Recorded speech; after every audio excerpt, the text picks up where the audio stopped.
This program contains flashing images.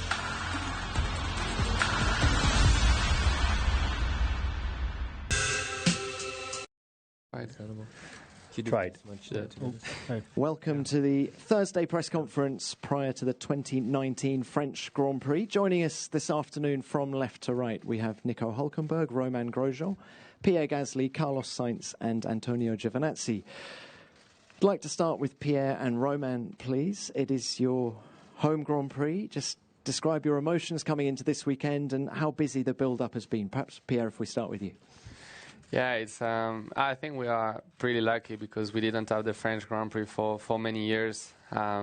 Just came back in the calendar last year as I started my first full season in F1. So no, I just feel pretty lucky to have this chance to have a home race, and with the crowd, I think France has been always part of the sport. So it's great to have it back, and yeah, I'm just really excited for the weekend.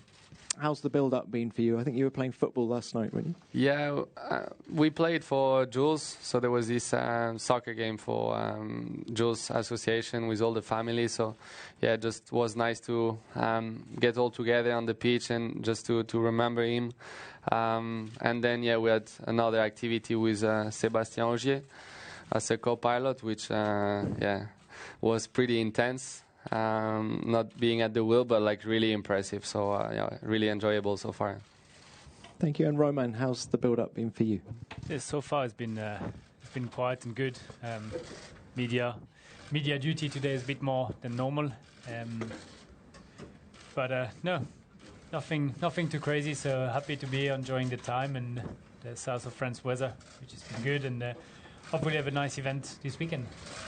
Thank you. If we can come back to you now, Pierre, tell us about car performance, where Red Bull is at. I think you have a new power unit this weekend. What are your expectations coming into this French Grand Prix? So yeah, we have a new spec, third spec Honda. So I think the last we introduced was more on the reliability side. This one will be a bit more focused on the performance, but we don't expect a massive gain from it. So I think the overall performance will be slightly increased, but yeah, it's not like it's going to change massively, or we're going to catch the team side of us massively. So yeah, let's see what we can do during the weekend, but it will give us a bit more in the race. It's not going to be massively different in qualifying, but a bit more in the race. Yeah. And are you hopeful of being more competitive this weekend than you were in Canada 2 weeks ago? I think it's a track that probably suits our package a bit more than Canada. You still have many long straights, which, yeah, for sure are still a bit tricky for us, even though we are making progress. But I think now we have new little bits on the car coming, and yeah, I think we should be more competitive than we were in Canada. Thank you, Pierre. Romain, coming back to you, we're talking car performance. What can we expect from you and Haas this weekend?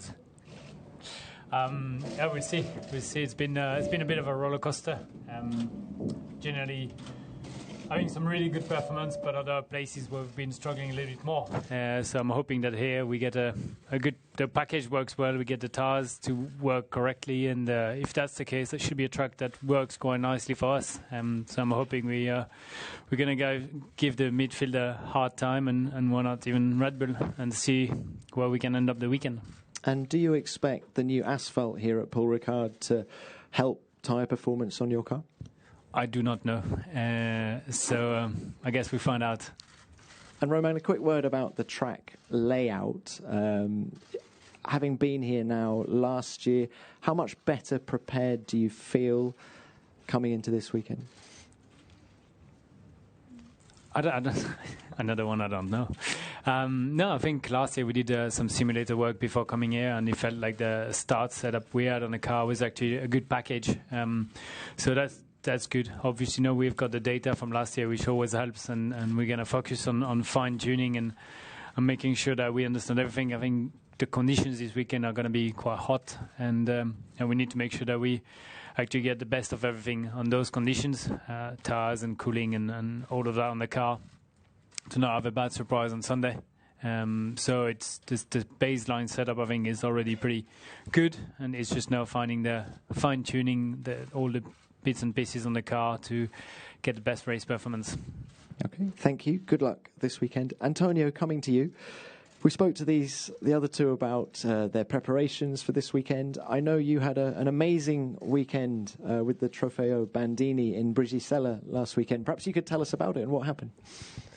Yeah, it was really nice, and I'm really proud, to receive this important trophy. It was a really good Saturday, good day. A lot of Italian fans there, so yeah, it was just really proud. And also the list of the drivers they won that trophy before was unbelievable, so I'm just really proud. And of course, but now I have quite a lot of responsibility to be there, and but in the end I think it was just really nice also to drive in the normal road. I did 13 kilometers, so yeah, it was really nice, and it was a really I think a really good day. Now, it's your first time here at Paul Ricard in a Formula One car. What are you expecting from the track? Yeah, I don't have much miles here. I just did a few days, 2 days, back in 2017 with an F2 car. So it's quite new for me, the track. It's a little bit confused, to be honest. It's difficult, but yeah, I did some work on the simulator, and we see tomorrow. I think the midfield will be again really tight, like every race. And I hope we have a good package, and we can be fast enough. Antonio, you say you have a good package, but it was a difficult weekend for the team in Canada. How confident are you of making a step forward here? Yeah, of course, the last 3 races, I would say, we're struggling a little bit more, especially compared to the first part of the season. But, I think, like I say, midfield is really tight, so small details can make a difference. So we are trying to find the details, and, with the small, like a few tenths, you can jump quite a lot of cars. So we are working really hard with the team. I believe in my team. I think the team is believing in me, and just we need to work hard and find the last details for the good result. Thank you, Antonio. Good luck this weekend. Carlos, coming on to you, I'd like to take you back to Canada as well. That immense stint, 67 laps on one set of tyres. Just how hard was that race for you, and what lessons have been learned by you and McLaren? Yeah, it was hard, especially because it was unexpected, no? And when you go through unexpected circumstances, you definitely have to improvise a bit. So we didn't want to pit in lap 3, but unfortunately, one of these T-ropes got stuck in my brake duct, which meant I had to pit, remove it, and try and finish in the points on a 67-lap stint.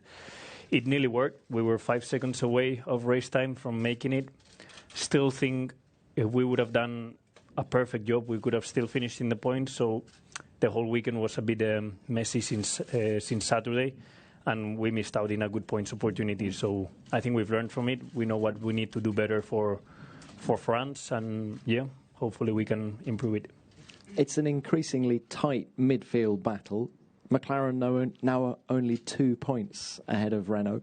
How confident are you of taking the fight to Renault this weekend? Well, I'm confident we can take the fight. It's going to be difficult because I still think Renault, teams like Renault or Haas in qualifying, they have a bit more than us compared to us. So it means that we need to do a better job on Sundays. But it's a good fun because, it's quite an intense battle. It's super close. Qualifying is incredibly tight and tense in Q2 and Q3. You see drivers always finding the last limit, making small mistakes, and that can give you the opportunity, So I'm enjoying it a lot. I think it's a great battle.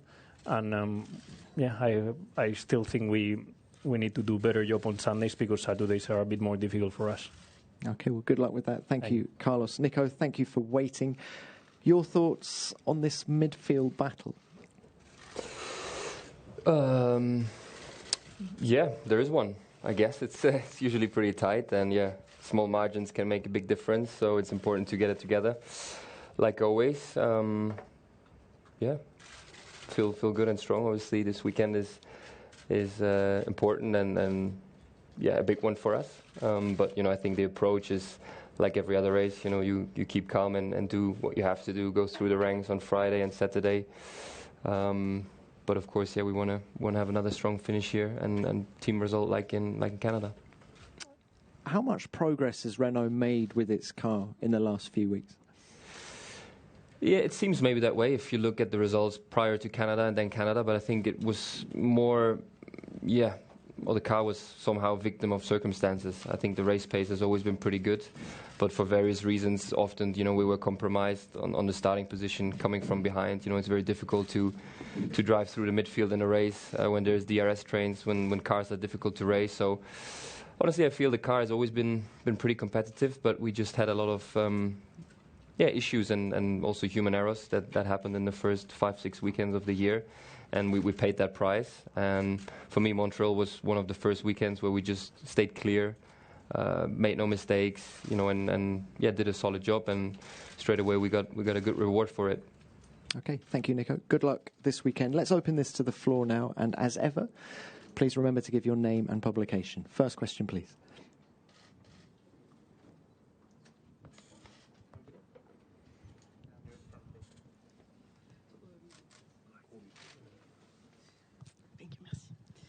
So, F1only.fr for Nico Hülkenberg.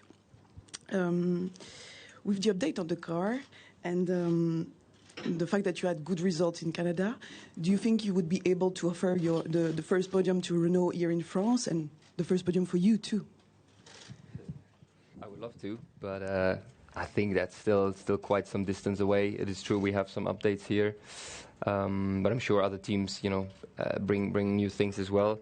But I'm curious, obviously, as to how it helps our car. Hopefully, we can take a step towards the top 3 teams, and eventually at some point this year make their lives harder. But for us, the main target of the season is really to become clearly 4th team, and this upgrade is just a part of the journey, part of the process of that year. But of course, it's an exciting weekend for us, and we wanna do France proud. Thank you. Next question, please.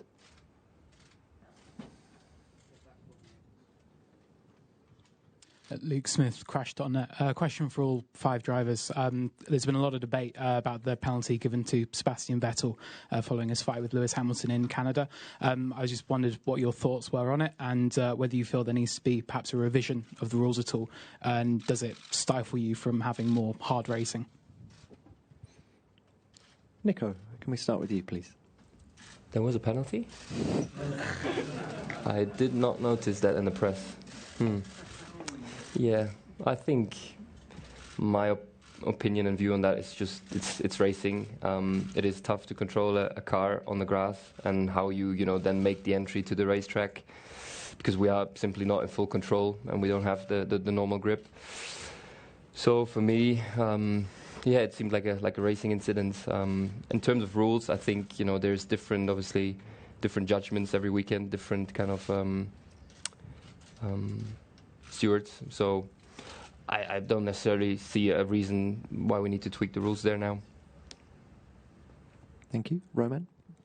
So the second part of the question, I think everything that we do on track has got a line and a rule, and then it's very hard to deviate from those. I believe there are too many guidelines with penalty that are applying to that guideline, and sometimes 2 penalty that can be very different, or 2 incidents that can be very different, end up with the same penalty. I take an example. I crossed the pit exit line in Monaco with part of my will, got a 5-second penalty and 1 point on my license, and then Verstappen got an unsafe release in the pit lane and had a touch with Bottas, and it was a 5-second 1 point penalty because that's what's written. So I think sometimes it's hard for the stewards just to decide where they want to go, because everything is written, but you never know if you're in that case or that case. Talking of Seb, I think he's the only one to know if he could have controlled the car better and leave more room on the right-hand side. We do not know. We do not have access to his telemetry. And I think only Seb knows if he actually saw Lewis, went on throttle under the grass and made his way fully to the right or not. So I won't discuss penalty or not. I think it's not my job. But I can only say that Seb knows if he could have left more room or not. Thank you. Pierre? Yeah, I mean, I agree with what has been said, but I think it's really tough when you cross the line first. on track, and then after we tell you you're second. So I think it depends which perspective you look at it. I think if you look at Seb's side, for sure, it's really tough and really harsh penalty. If you look at Lewis, you say maybe I could have won the race without this incident. But I think at the end of the day, when you race Formula One cars at that speed, pushing to the limit, these things happen, and it's part of racing. So it's difficult to draw a line. But yeah, I think for me it was quite harsh to lose a victory that way. Carlos? Yeah, I think like any other Formula One fan, I was disappointed when I saw the penalty. First of all, because as a driver, I think I would have done exactly the same as Seb. You would just rejoin the track and try and keep first position independently of where the other car is at. Was it dangerous? Potentially, but what's not dangerous in Formula One? There's always a bit of danger. You're always close to the walls. And I think at any point Lewis was under real threat of having a huge accident, so there was not... I think there was no reason to give a penalty, but the rule is written and the stewards applied the rule. So I also don't understand all this criticism that the stewards have received over the last few weeks, because they are there just trying to do their job, and they have a rule that they need to interpret and they need to apply, and that's what they did. So it's not the fault of the stewards, it's not the fault of Seb. I think it's not the fault of Lewis either. It's just that there's a rule that I think shouldn't be there, which is a bit too drastic and too black and white, and doesn't interpret well the rules of racing, that is race hard and enjoy, I think. Antonio? Yeah, I think in the end it's not nice to lose a race like that, but I think it's the rules, like they say, and in the end important thing is the rules is consistent every race and to every driver, so I think this is the main things. Okay, thank you. Next question, please.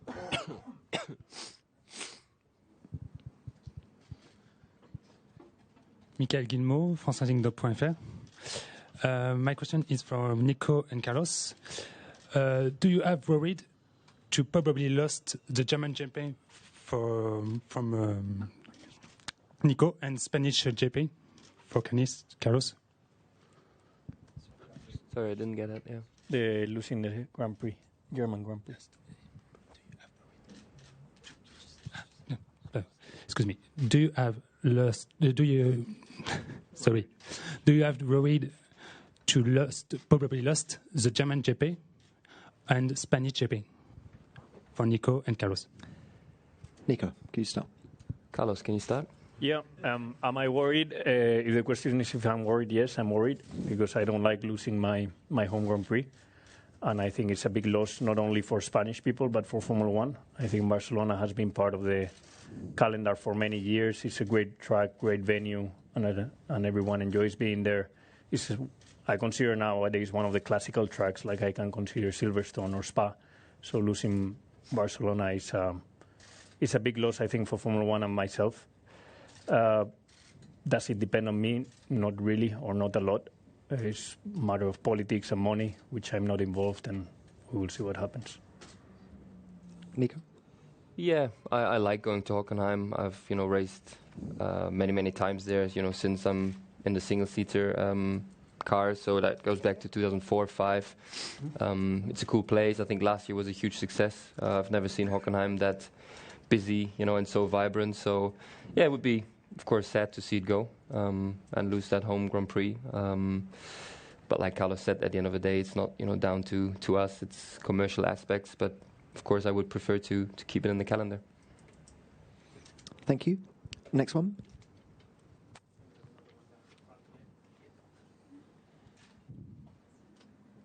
Another question for F1only.fr, donc Laurie Vermersch, for Romain Grosjean. Could you please tell us a few words about your special edition for the design helmet of this Grand Prix de France? Thank you. Yes, so last year obviously I did blue, white, red, which is a very nice one. But this year I want to do something a bit different, so I contacted Richard Orlansky, because I'm a big fan of his hard work, and I met him here last year.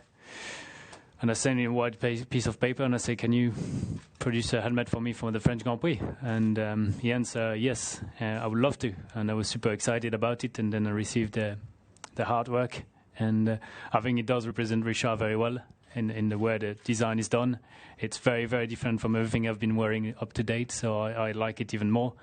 And I think it's just great that, it's part of the whole show. Richard is doing the trophy for the podium. We can see the Kong everywhere on the racetrack, and now there would be my helmet racing on track, so it's pretty cool. Thank you, Roman. Any more questions? Any more? No more? Okay. Thank you, gentlemen. Good luck this weekend, and a full transcript of this press conference will be available shortly at FIA.com. Sky Sports F1. Feel it all.